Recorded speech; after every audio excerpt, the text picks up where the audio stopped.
visi mes žinom apie omega naudą tiek vaikam, tiek moterim, vyram, nešioms, seniorams. Bet mano klausimas būtų jums, ar jūs norit vartoti omega, kurį įsisavina tik tai 30-40%, ar tokią omega, kurį įsisavina 98%. Net neabejoju, kad visi pasirinksit būtent antrą variantą. Ir būtent omega iš Fitline yra įsisavinama iki 98%. Tai yra, kuo jinai ypatinga? Tai yra vandenyje tirpus riebalas.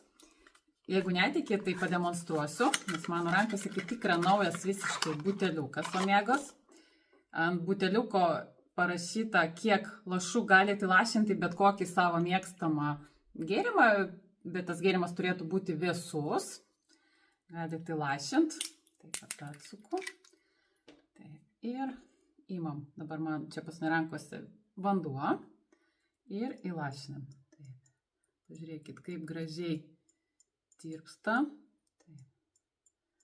Nes paprastai mes galvojam, kad riebalas tikrai netirpsta vandenyje, bet kaip matot, jis tikrai ištirpo labai. Ir būtent tokiam pavydale omega įsisavina kuo puikiausiai ir jūs gausit didžiausią naudą. Taigi nešvaistykit pinigų tiem papildam, kurie neįsisavina, o išbandykit omega iš Fitline. Tikrai labai rekomenduoju, puikiai tinka sulašint ir vaikam, į sultis, į vandenuką, nes dažniausiai vaikai nelabai mėgsta omega riebalus, nes jie turi prieskonį, o čia yra apelsinų skonio, labai malonu gert ir tikrai efektyvu.